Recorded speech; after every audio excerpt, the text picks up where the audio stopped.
protagonista de esa fecha, fue protagonista como militante de Hijos, de la agrupación que ayudó a fundar en su momento, cuando era un joven dirigente, y ahora desde el gobierno recordando lo que fueron esos días, sufrió la represión, fue detenido, y también por parte del gobierno participación del presidente el fin de semana en homenaje a las víctimas de aquellos días. Bien, y ya está con nosotros Miguel Ángel Toma, que fue protagonista de aquel momento que tuvo que ver con, después de la salida de la Rúa, estos 4 presidentes que llegaron a suplantar al expresidente radical. ¿Cómo le va, Miguel? Muy bien, ¿ustedes? Bien, muy bien. Todo bien, gracias. ¿Qué es lo primero que recuerda de aquel 20 de diciembre cuando se va el helicóptero, sobre todo de Fernando de la Rúa?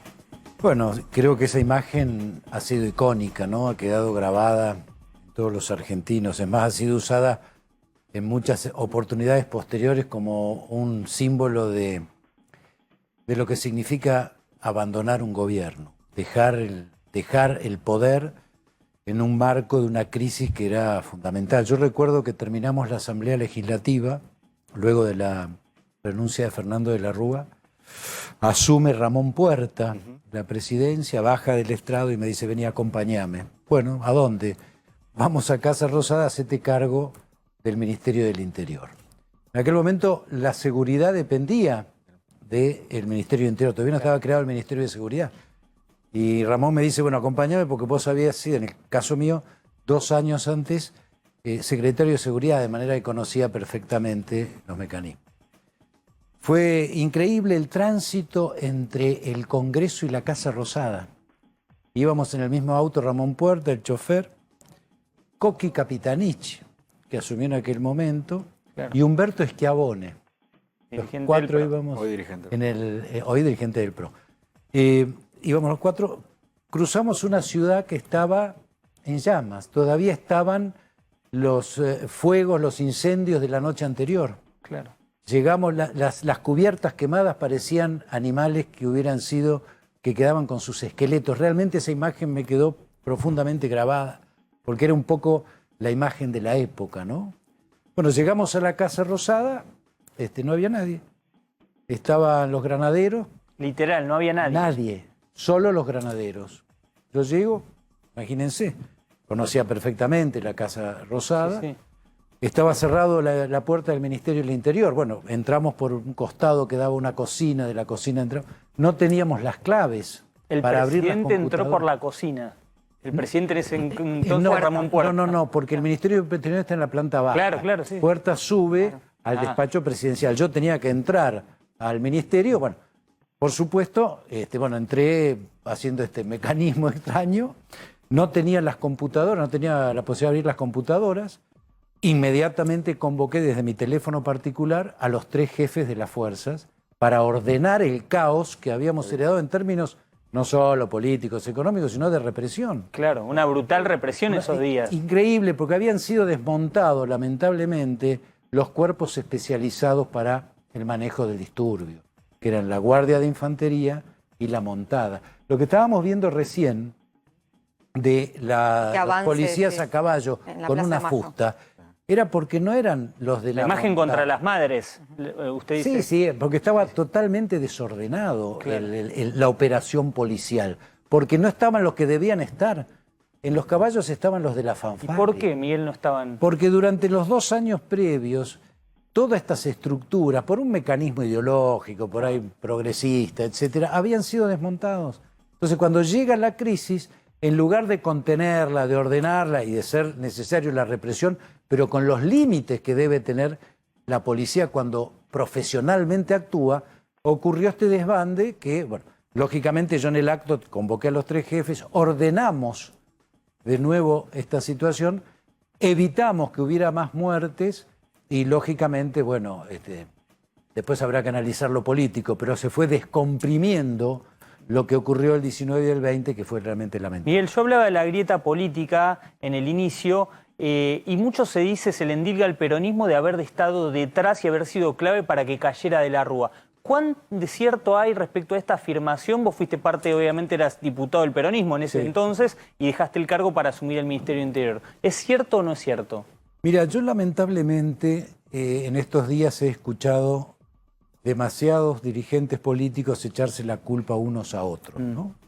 Que si la culpa la tuvo los intendentes de la provincia de Buenos Aires y Duhalde, si la culpa la tuvo Alfonsín y Carlos Maestro, que habían abandonado a De la Rúa. Y la verdad que esa es una actitud desde mi punto de vista adolescente, ¿no?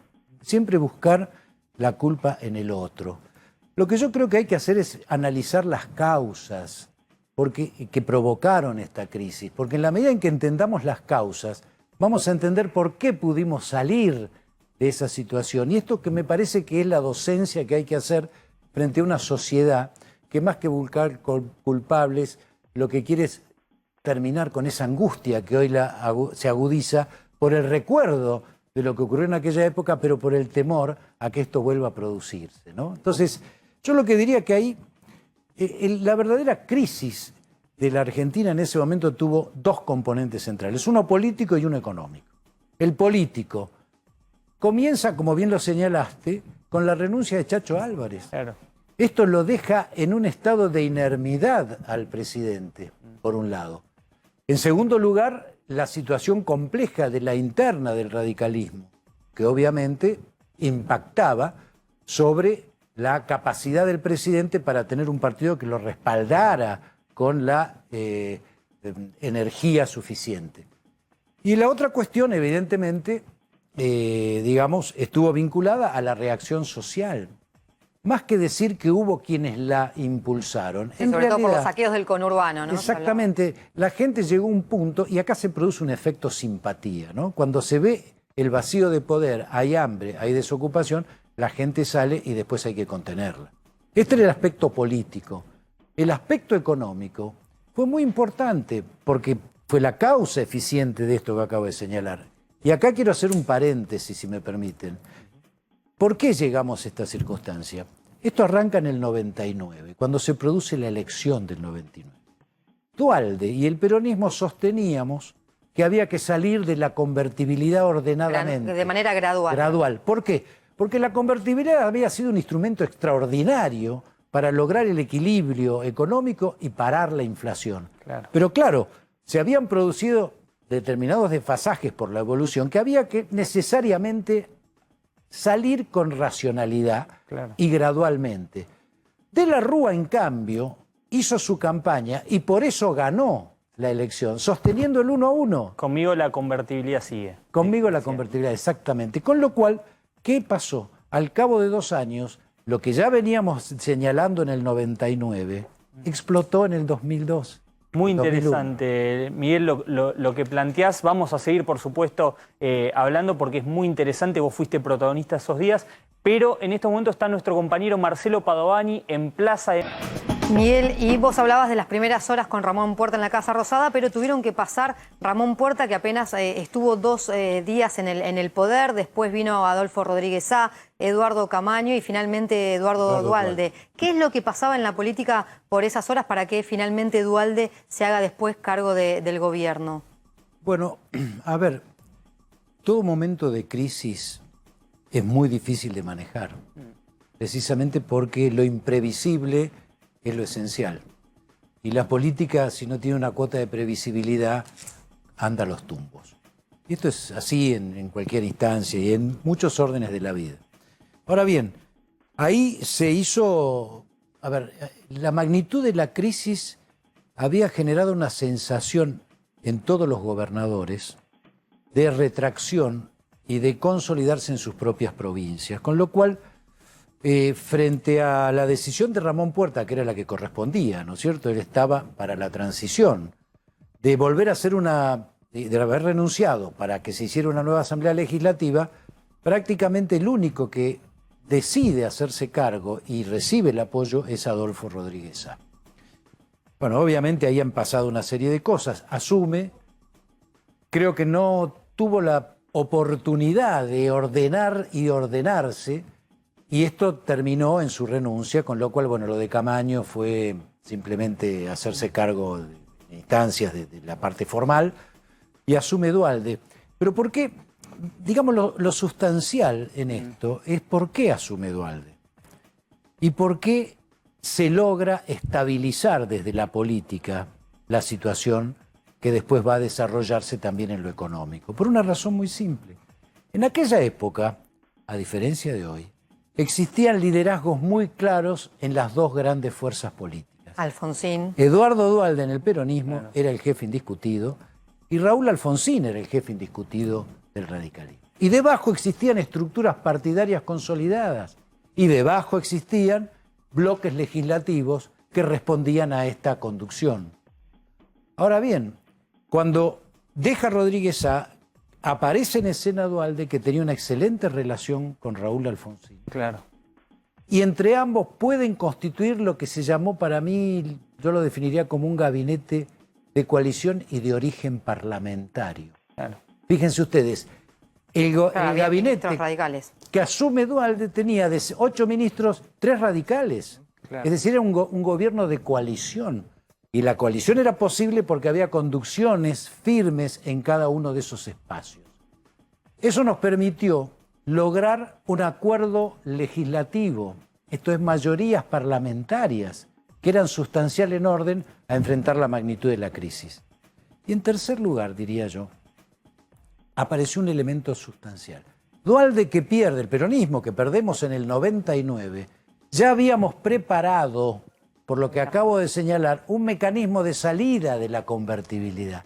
No lo pudimos poner en práctica en el 99 porque perdimos la elección, porque la sociedad eligió continuar con la convertibilidad votándolo a De la Rúa. Pero ¿qué teníamos como as en la manga? El equipo y el plan. El talento de Jorge Remes Lenikov, que no ha sido lo suficientemente reivindicado, fue fundamental. Claro. Pero sabía cómo hacerlo y tenía un equipo. Lo que no pudo hacer en el 99, que hubiéramos evitado este baño de sangre, lo hubiéramos evitado. Tuvimos que hacerlo de golpe, a las apuradas, en el marco de una crisis en el 2002. Entonces, esto me parece sustancial por aquello que dije al principio.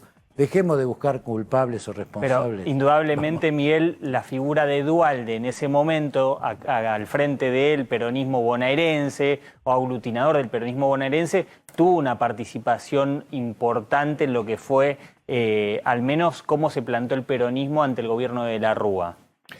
El peronismo se plantea, y yo fui testigo y actor de esta situación. Claro. Nosotros hasta último momento, y esto asumo la responsabilidad de lo que voy a decir, estuvimos los bloques de diputados y senadores en el Hotel Elevage, hablando con quien era el jefe de gabinete, Colombo, en aquel momento. Cristian Colombo. Sí. Cristian Colombo, planteando que estábamos dispuestos a acompañar una salida racional y un apoyo al gobierno radical para evitar la crisis que se había producido independientemente de las otras circunstancias, sino de un proceso evolutivo que acabo de señalar, que estaba por encima hasta de las voluntades individuales. ¿Y dijeron que no? Una salida racional era, incluso si era necesario, votarle las leyes que se necesitaban para ordenar el problema de lo que había planteado el corralito y la alternativa que se jugó en aquel momento y que necesitaban de alguna manera el apoyo de el resto de la estructura política, convertirlo en leyes, por supuesto, con los equilibrios necesarios. El problema es que cuando se pone el corralito, la gente se queda sin plata. Claro. La primera medida que tomamos nosotros cuando asumimos el gobierno con Puerta fue llenar de plata los cajeros. Esto descomprimió, porque lo que estuvimos viendo ahí, es muy interesante marcarlo, había una parte de manifestación espontánea, que era la gente que estaba dolorida e impactada porque no podía disponer de su dinero. Y había grupos que, montándose sobre ese legítimo reclamo, generaban conflictos, lo hemos visto. El gran problema de la represión fue que, como no había una estructura policial adecuada, confundía todo y ahí la represión fue absurda. Pero bueno, ahí fue la decisión de llenar de plata los cajeros. La segunda decisión que tomamos fue levantar el estado de sitio. Claro. Nadie puede tomar una medida en política que no vaya a cumplir o a sostener. Esa decisión del estado de sitio era una irracional, que lo único que hacía era exacerbar todavía más los ánimos. Obviamente nos permitió, entre otras cosas, que se volviera el fútbol y que sacáramos a Racing campeón. Con lo cual la gente salió esa noche, yo me acuerdo, volví a mi casa desde el Ministerio del Interior y veía a la gente en la calle, digo, de nuevo, otra vez, ¿qué va? No, era la gente de Racing que festejaba, ¿no? Pero bueno, digo, pero esto era la posibilidad de tener racionalidad en el manejo de la cuestión. Y termino con esto, la decisión, a ver, vos me preguntabas, Nacho, la responsabilidad del peronismo en la provincia de Buenos Aires. Ya se venía trabajando hacía mucho tiempo en el diálogo argentino y en el movimiento productivo entre Alfonsín y Duhalde, del radicalismo y el peronismo, y la Iglesia, en alertarle a De la Rúa que esto iba a terminar mal. Es decir, no hubo una actitud repentista de que frente a una situación de gravedad nos montamos y volteamos un gobierno. Ya se venía anticipando. Esa construcción que fue previa desde el mes de junio, aproximadamente, mayo, junio del 2001, de trabajar con empresarios, con sindicalistas y políticos para ir alertando y proponiendo alternativas a De la Rúa, no fue escuchada. No obstante, lo importante de eso es que nos permitió tener el núcleo básico con el que después se arma el cuarto elemento que nos permite salir de la crisis, que fue el diálogo argentino. Claro. Es decir, así como había un acuerdo político a nivel de las conducciones, un acuerdo legislativo y un gabinete de coalición, se complementaba esto con el diálogo argentino, donde la Iglesia tuvo un rol fundamental. Ahí participaban políticos, participábamos todos, participaban empresarios, participaba el sindicalismo y participaban las organizaciones sociales. Y eso generó un ámbito de contención y de equilibrio que, sumado a las medidas económicas que toma Remes y que después continúa Labaña, permiten que esto bajara en términos de violencia, pero además una cosa importantísima, permitió tomar las decisiones que empezaron a generar un proceso de reactivación y de crecimiento económico. Miguel, gracias por acompañarnos esta noche en una fecha tan importante para la Argentina. Gracias por la invitación. Bueno,